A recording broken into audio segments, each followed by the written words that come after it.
Hey guys, welcome back. Part tray of the turbo. Today we're going to be working on oil. So oil feed, oil drain. I might do the coolant lines in this video too, but I don't know. Because that's going to be very, very motorcycle specific where you're going to get coolant. It's a little bit universal where you can get oil from, but let's dig into it, shall we? All right, let's talk about oil. So oiling the turbo is easily the most important thing for a turbo. If it runs out of oil, it seizes up, it could, I won't say explode, but it could catastrophically fail, sending, all kinds of metal parts into your engine, and then your engine's done. So incredibly important to have good pressurized oil. The cooler you can get the oil, the better. So, if you have an oil cooler on your motorcycle, run it right after it's cooled to the turbo, and then run it right back into the oil cooler. If you don't, you don't. Not a huge deal. It's going to get hot in the turbo anyways. And then the drain. The drain is just as important, because if the oil cannot drain out of the turbo, it's going to build up and you're going to start burning oil and smoking. And I mean, it's not a huge deal, but it'll decrease the life of your turbo. So the drain line, which I have here, this is just some stainless steel line. It's a 3/4 inch line. It needs to be bigger or equal to the size of the drain on the turbo. Now this is going to be specific to your turbo. This one just happens to be bigger than the drain I have. The other thing that we mentioned in clocking is that because it's a gravity drain, it needs to be as close to completely pointing down in that 6 o'clock position as you can get it. The feed should be as close to the 12 o'clock position. Typically they're 180 from each other. So if you've got the drain in the 6 o'clock position, the feed's going to be in the 12 o'clock position. Running the drain is fairly easy. You just need to find somewhere on the motorcycle that leads back to the oil pan or the sump. It's a little bit harder if you have a motor that's running a dry sump, like some of the older Harleys, the CBs, like the Honda CBs, they all run a dry sump with an external oil tank. But a lot of times they'll have something kind of down on the bottom of the engine that feeds into the oil pump with both a return and a feed. So you can kind of get into that. With this, we're just going to go kind of down here into this side cover because this is where the clutch lives and it's a wet clutch. So we'll just have the oil drain into that. So that's nice and simple. The feed is going to come off of our oil pressure sensor, which is, I'm going to get closer for everything, which is down here towards the front of the engine. Because that's where the sensor is, that's getting oil pretty much right from the pump. So that way that sensor can see pressure. So we know we've got a good pressurized oil source. But really you can tap into anywhere where there's good pressurized oil. If you know where the oil galleries are, or galleys, some people say it differently, are on your engine, then you know where you can get oil. But something that's always going to be a constant is having that oil pressure sensor. Just about every modern bike has an oil pressure sensor. Whether it goes to a light or whether it goes to some kind of warning system, it's going to have it. So we'll do the drain first, and then we'll go into the pressure. But the first thing we're going to do is we're going to take the turbo off. We're going to take the exhaust off. Everything's going to come off to give us good access to this side of the engine. But before we do that, I'm getting ahead of myself. We're going to see where this is going to fit with the turbo. Because we've got this little fitting here. That is a 12 AN fitting. And basically all it has is this little side screws off. And then it's got 2 rubber washers. And we're going to drill into the side of that case, into the side of this cover. That's going to go in. This washer is going to go back on. And then basically we're going to bolt that in so that way we have that 12 AN fitting sticking out the side for our oil drain. The other option is to drill and weld a bung into it. We're just going to do this. It works just the same. And then our hose will screw right into that 12 AN fitting. Okay, so you can see the other 12 AN fitting I have right there. That's coming right out of the oil drain. So that's where our drain hose is going to go from. The kit I got, and this is just a generic kit off Amazon to be completely honest with you, has a couple different fittings, and it has this hose on it. So it's got the one straight fitting, which I already have on the hose, this one here. And then it's got 2 of these angled fittings. I'm not huge on the color, but whatever, that's just what it came with. So what I'm thinking is that I want to run it down to like right there. but we don't really want to interfere with the exhaust too much. It's a stainless steel line, so it's not going to melt on the exhaust, but even still. So let's start with getting the hose attached right in here.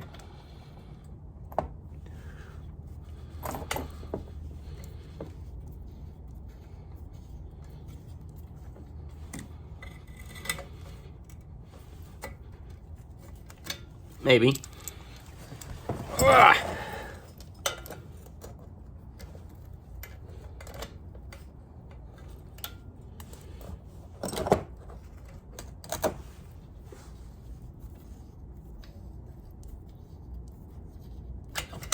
Okay.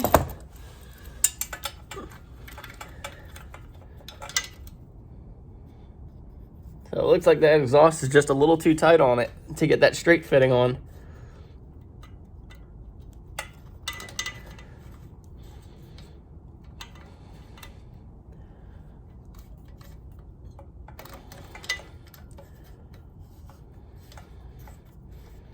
There we go. It helps if you don't cross thread it.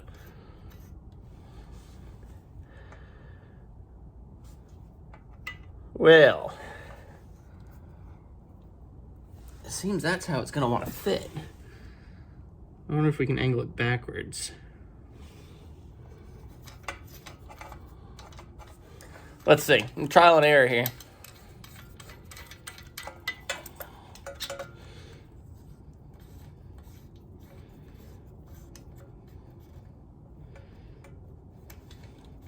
So we know that really anywhere on this side cover is going to have oil.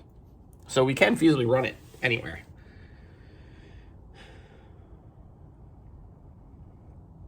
And I'm just really not liking how that's lining up.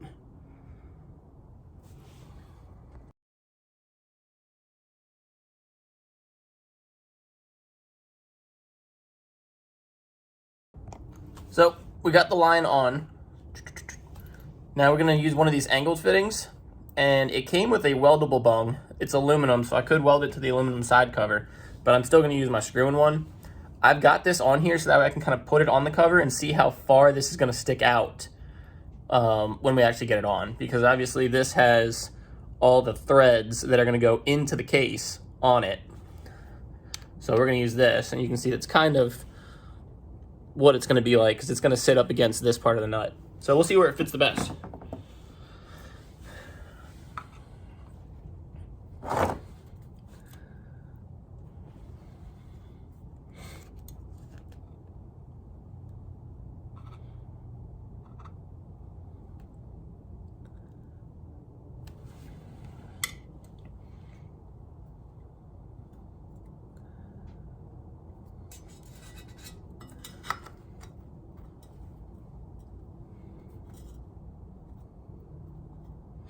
So the most important thing is that it doesn't have to go uphill at all. I mean, even if it does a little bit, that's okay. But, well, I guess physics would say that as long as it's above the height of the feed, it'll still drain. But we want it to have as little resistance as possible. But I kind of like this right here. I'm thinking that's a good spot for it. So let me cut this hose, and we'll get it threaded into this. We'll go from there. And for anyone who doesn't know how these AN fittings work, you basically slide this. I'm not gonna do it because I'm gonna cut the hose, but you slide this end, we'll call it the female end, over the end of the hose like that, just like so. And then you just thread this part in like that. It's good to have it in a vise because it's gonna get real tight and you gotta take it all the way down. But as it's doing that, if you see inside, it's kind of tightening the hose down into it. And that's why these end up being pretty decent pressure fittings. I mean, I'm sure they're not rated to like super high pressure, but they'll handle a decent amount of pressure just because of that compression fitting. So when cutting these stainless steel braided hoses, I really like to wrap some electrical tape around it first. That'll help keep these the steel from, I mean, just completely shredding. So we'll remember where we put our mark, and we've got some tape.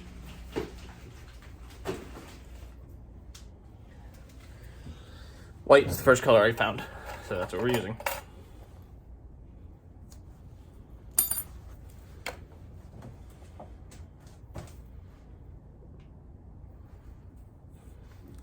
And you don't need a lot, just enough to make sure that all that steel stays together when you cut it. And it's time for me to get new electrical tape. And as I'm covering it up, I'm going to go find my Sharpie and redo my mark.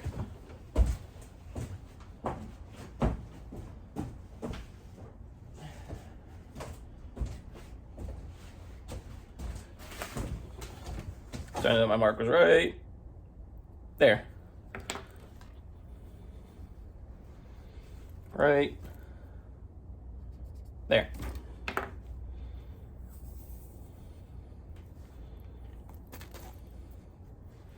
And that's really all we need to do.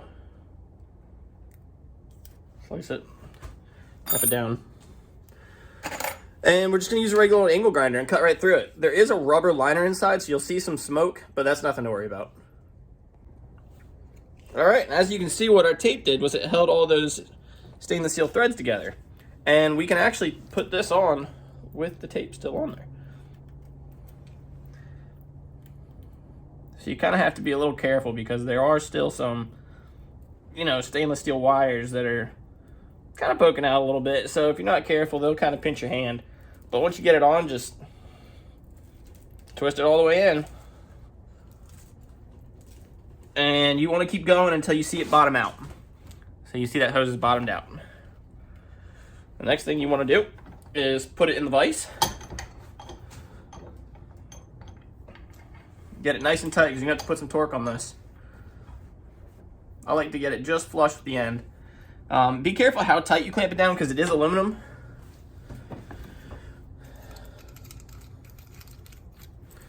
And then you're just going to thread this into it.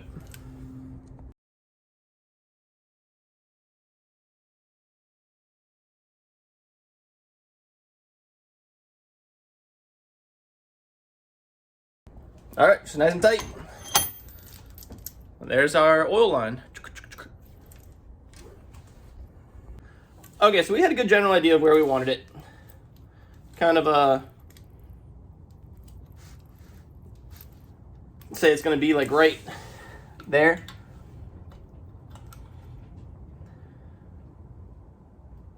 So we want to go ahead and mark where we're going to put it.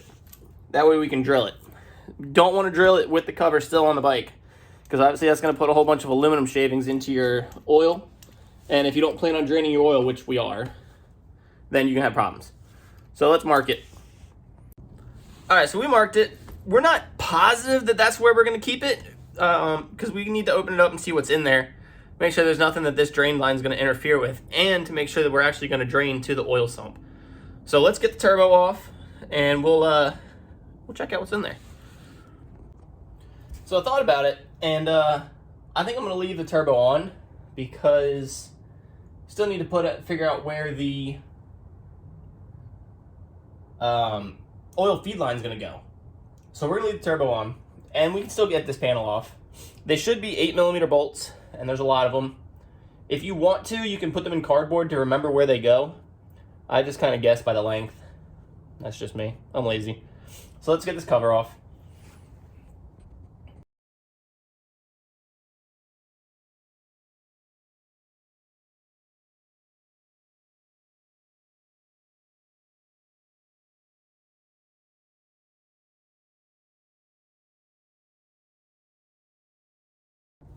All right, that should be all the bolts. Now we're just gonna get probably just a little dead blow mallet and just kind of pop it down here on the bottom to break that seal. Be ready because there is likely oil in this. So it's not a bad idea to have a oil pan underneath. In fact, I'm gonna grab that real quick. All right, we got our oil catch in here. Let's get this cover off.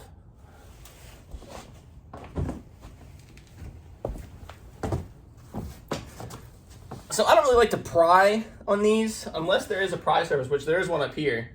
I like to just kind of pop them. Prying messes up those machine surfaces, and that's never fun. So if you really can't get it off, it's okay to pry, But again, use the surfaces they provide you to pry on. Like there's one right here. There's probably one on this front cover somewhere. Yeah, there's one right here as well. But I really don't like to drive screwdrivers into the seams. But we'll try with the mallet first.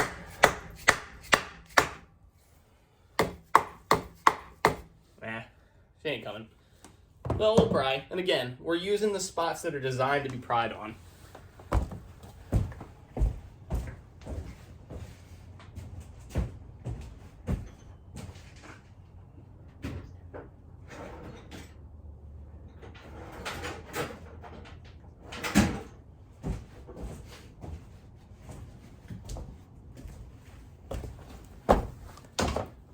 It's also really important to note that when you're working with any machine surfaces like these side covers, or, you know, especially if you've broken the case in half, like if you're opening the engine case, you know, be real careful. You don't really want to go banging on something that really isn't designed to be banged on. I know that's kind of ambiguous, but just be careful. Use common sense, you know, think like, should I really be hitting this? Oh, there's a problem, we missed a screw.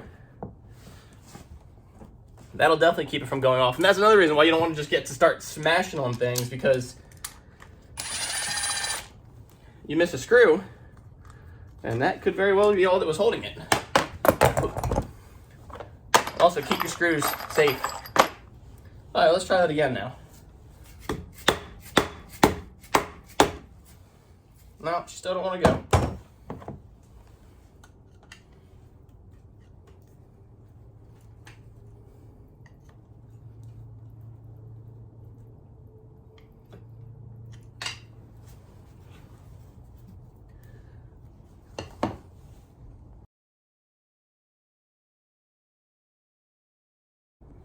All right, we got it cracked.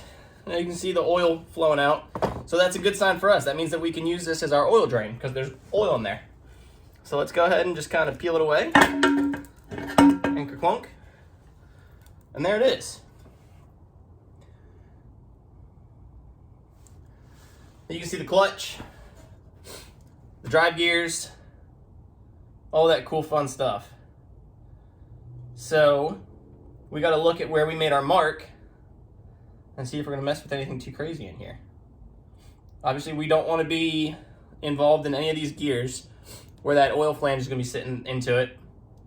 We don't want to be too close to the clutch. And also, we're going to take this time. I've got a clutch on order. We're going to take this time to replace the clutch while we're in here, because obviously we're going to be making more power. So we want more clutch. As far as the gasket, you want a good oil-proof RTV sealant. Honda doesn't really use a lot of those paper gaskets on this. They're using mostly just that RTV sealant, which you can see a little bit of it in here, those blue bits. So let's see, we'll look at the case. We made our mark right there. On the other side, I don't see anything that's going to mess with anything. In fact, it looks like we're going to be right in here, which is A-okay. Yeah, we can see where we tapped it. If anything, we might need to move up a little bit just to keep it away from the edge. Let's see. We'll take our thing and we'll kind of center it right on the dot we made, which is right there. Yeah, we might be a little too close, so we'll move it up a little bit. We'll do it like right there.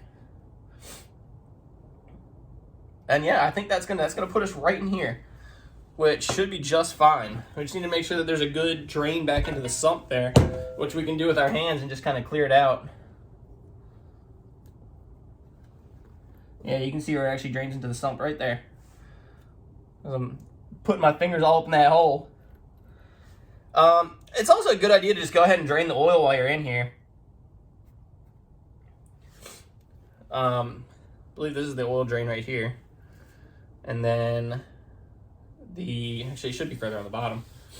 And then the filter's on the back right here. I could take that off right now, but I don't have the pan underneath it. We need to lift the bike up a little higher. But let's go ahead and get this drilled. and we'll get that piece in. The only thing that's going to be a little tricky, I know I'm talking a lot. The only thing that's going to be a little tricky is where we have that. You see it's got all these ridges. These are to strengthen it. The problem with that, however, is that we need a good flat, smooth surface for these washers to seal on. So we're going to end up grinding those flat, and that's okay. It's going to be just around where we're putting this fitting.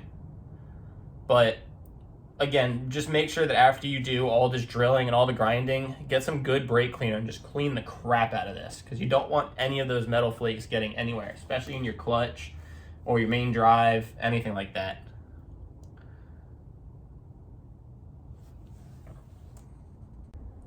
So we want to make sure we do this real clean. So we're going to start off with a real small drill bit. Just that little one right there. It's got a good pilot tip on it. And we're going to get just a small pilot hole drilled. And we're going to have to step all the way up to a 5/8 drill bit, because that's how big that an adapting bung is. Bung is just fun to say. So we're going to drill quite a few times through this. Take it real slow, keep it nice and cool. The oil inside of it should help keep it cool, but just take it nice and slow. You're drilling aluminum, so it's going to make a lot of flakes. Wear safety glasses.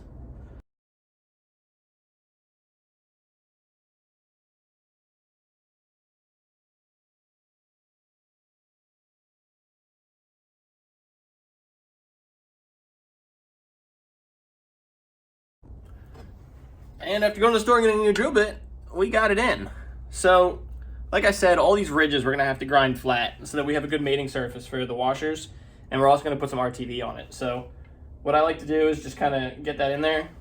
And then we'll clean it off and then get a Sharpie and make a mark over where we need to grind. Because we don't want to take too many of these out, because they're what make it and keep it rigid. But, I mean, we definitely got to take some out. All right, we got nice and clean with some brake fluid, or brake cleaner. Now we're gonna take our Sharpie and just draw a little circle around the fitting here. Really, we only need to mark the ridges, and we know that everything inside the circle needs to be taken away. Also off camera, I went over and just kind of laid it up against the engine. That way I could see if it's going to interfere with anything inside the engine, and it looks like we're good. So we don't have to worry about throwing metal bits into the clutch or anything crazy like that. That'd be the last thing we need when we're trying to do boosted pulls on our motorcycle. So let me take this back apart and I'll grind it, and I'm going to do it on time lapse so you don't need to see grinding. So before we throw our sealants on there, let's talk RTV. A little time for education. So RTV is, I don't know what it stands for, but it's gasket maker. Permatex is the brand I like. Permatex. Again, as always, not associated with them.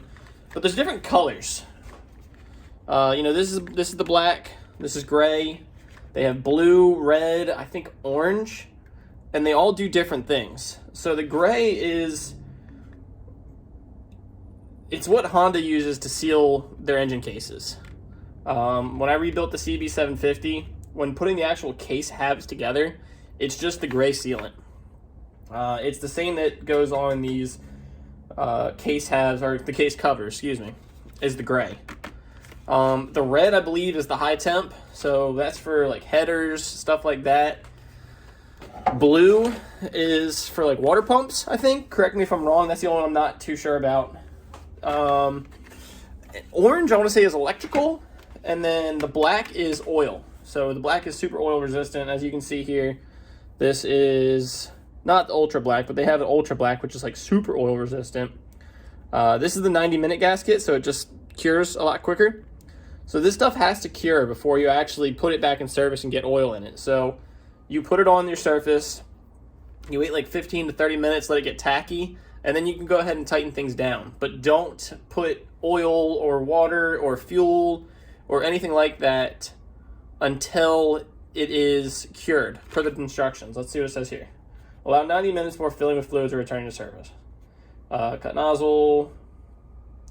Finger tighten until material begins to squeeze out around flange. Let dry 1 hour, then tighten to torque. Okay, so finger tight, and then an hour, and then you tighten it down, and then 90 minutes before you actually put it back in service. All in the instructions. RTV. So when we do it on our hole here for our drain, we're just going to apply a thin bead on the aluminum, and then a thin bead on the washers themselves, and then we're going to tighten it down, flip it over, and do the same on the inside. Let's see if I can't get this a little closer so you can see it.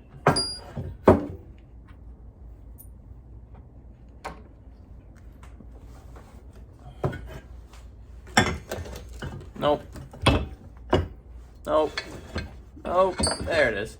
Well, you have to bear with me.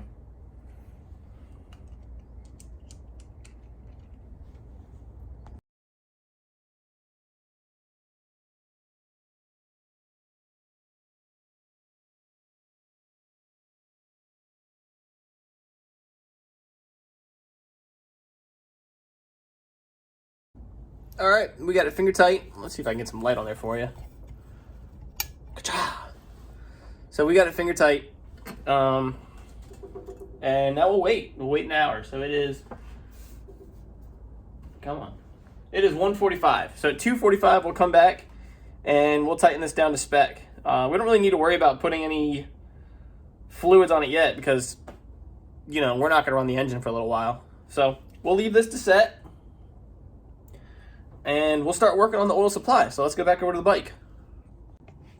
So as I mentioned earlier in the video, we're going to be getting our oil supply from the oil pressure switch or sensor, which is this guy right here. It's just sitting right here underneath the case. I already took the wire for it off. And all this does is it just closes this wire to ground and alerts you up on the dash that, hey, you don't have oil pressure. So a quick, easy way to find that is, you know, look at your service manuals, try and figure it out. Turn the bike on, don't start it, but just turn the electricity on. And you'll see your oil warning light come on because obviously you don't have oil pressure when the bike's not running. And then just come down and disconnect this wire. If that light goes out, then you know you got the oil pressure sensor. So the way we're going to do this is, like I said, that oil pressure sensor should have pressurized oil coming to it right out of the oil pump. And it should just be an NPT thread or national pipe thread in there. So what we do is we have a kit. We've got this little hose. Well, it's not little. It's fairly quite long. That this end is going to run to the turbo. That's another AN fitting. I think it's a -4 AN. I'll look at it. And then we have this fitting here. And what this is it's a little 4-way so that we can split oil to where we need it. So you can see it's a little brass fitting. And it's just 4 ways of female threads. And it comes with a cap and a double male. So the double male is going to go into the port where the oil pressure sensor is. The cap is going to close off one of the holes. The oil pressure sensor is going to go into another hole. And then the last one is going to be this oil line. So that way everything is getting oil that needs to get oil. I suggest putting some pipe tape or Teflon tape, whatever you want to call it, on the threads just so you can show you don't get any leaks. But let's go ahead and get that oil pressure sensor out. So there's our sensor. That's all it is. It's just a little hole in there that the oil gets into. So now we just need to make sure that it is the same thread. It appears to be. So let's find our little fitting. Of course, I'll probably, that's right here. Thought I lost it. So we'll take our fitting, and like I said, we're going to put Teflon tape on it, but we just want to make sure that it does indeed screw in. And that's perfect. Look at that. So then we will get our double male end on the other.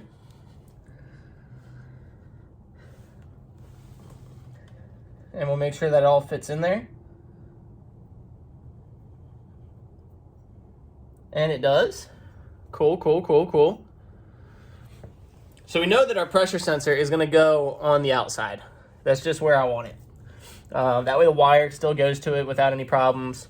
And I want to turn this so that the oil line is coming off the side, going up towards the front of the engine, because we're going to wrap it up along the frame, and then it's going to come up into the turbo up here. I know it's out of frame, but it's going to come into the turbo. So let me go put some Teflon tape on all this, and we'll get it on. All right, so here's how that's gonna look. So I've got the sensor there, the cap there, and then the actual fitting to go into the motor there. The hose is gonna come back off while we put it in, but I just kind of wanted to show you how it's gonna look. Now we just gotta make sure that I can get it oriented so that the hose is gonna be coming off the front. If it needs to come off the bottom a little bit, you know, so be it, but the hose is long enough where I can wrap it around and fit it where I need to. As long as we don't have it facing up or towards the back. So let's get that back off and get it fitted on.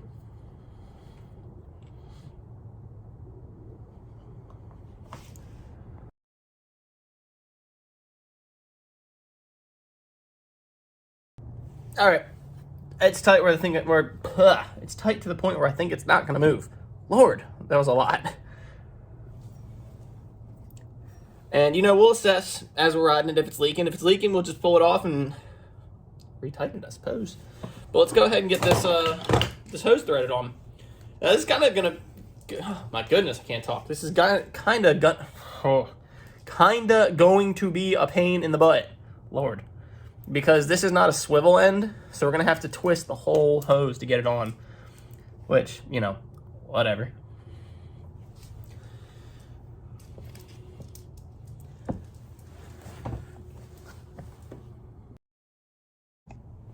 Let's go ahead and get it tightened down. I don't know what size it is, but oh, first try, look at me. That is a 14 for this hose. Now, I'm sure someone can find the torque spec for this somewhere, but it's pipe thread. I'm just gonna make sure it's tight.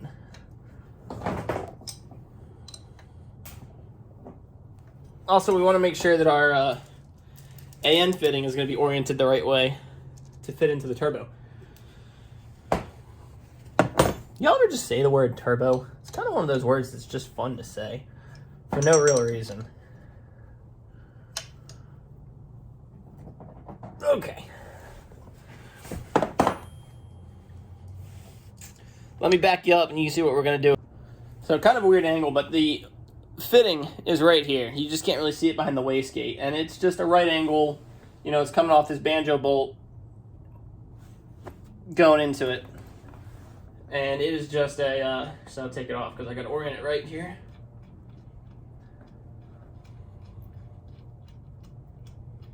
I got the washers on backwards.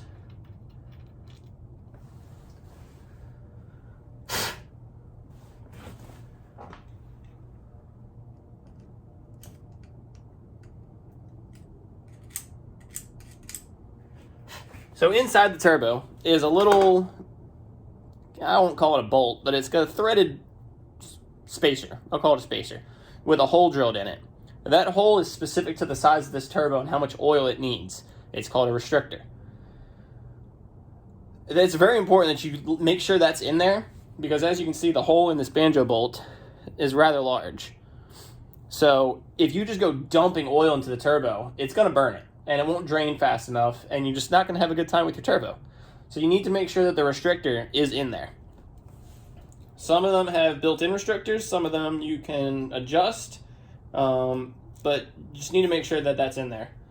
Those correspond to the different types of turbos. So this being a journal bearing style, it has to have the restrictor. Other types don't need the restrictor.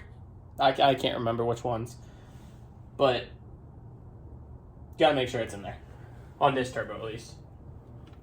I'm starting to get surface rust on the cast part of the turbine. I think that means we need to start it and burn all the rust off. Alright, so that's on. Let's get this ran. I want to go along the frame with it. So we're going to go behind the exhaust and up in front of or behind the radiator. And then we're kind of, if I can reach it. I believe I'm also on the way here. There it is. Oh.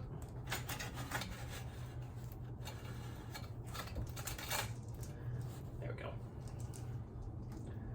And then we're gonna run it past my air compressor here.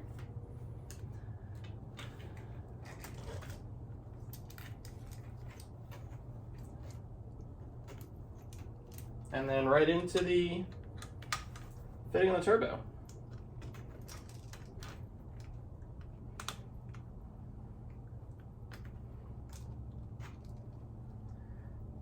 But yeah, right in there. We're not going to actually connect it to the turbo yet because I want to make sure that it's feeding oil. So we're going to take the turbo off and start the motorcycle. Well, I guess we can't. It's got that side cover off. That'll probably have to be off video, but or maybe we'll put the side cover back on and then take it off again. I don't know. I'll probably put this in. We'll figure it out. Okay, so moment of truth. I pulled the spark plug so that we don't actually start the motorcycle. I don't want to run it with this cover open, but by the way, the spark plugs are rough. Glad I pulled those. Those will get replaced. So all we're going to do is we're just going to turn the engine over, and that should build enough oil pressure to where we can get oil out of our line. So let's see what we can do. I need something to catch it in if we do in fact get oil. How about just another one of these little bins? That way we don't dump oil all over the place. We'll get it out from underneath there. And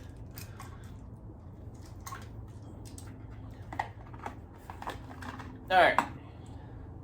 So I got a jump starter on it.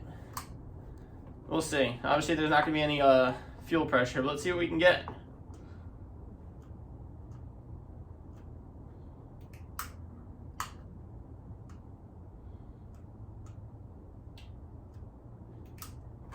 I think my starter pack died. Let's try again. Okay, let's see what it does.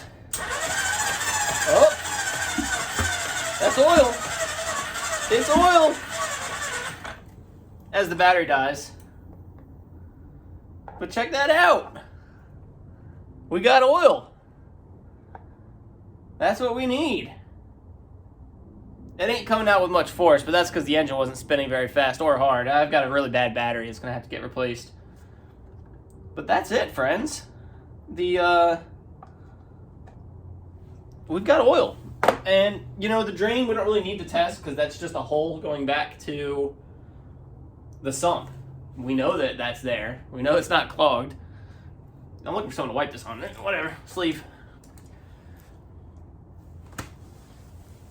But I hope this video helped you. That should be pretty universal for the most part. Almost every vehicle in the world that's somewhat modern has an oil pressure switch that you can pull oil off of. And as you can see, it ran all the way up and in, and it's feeding that turbo just fine. And then it's just a matter of finding somewhere to dump it. I mean, the best place is to go to the sump. On a car, you've got, you know, the oil pan, dump it into that. Some manufacturers make oil pans that have a bung drilled into it. But in this case, we made our own. I just tightened that back down again. It's been an hour. But that's it. We've got just about everything we need to make this turbo run. So I think the next video is just going to be tying up things, getting coolant to it, getting the boost gauge, and then we're done. We got a turbo. So I hope you enjoyed the video today. I hope it helped you. Stay riding, friends.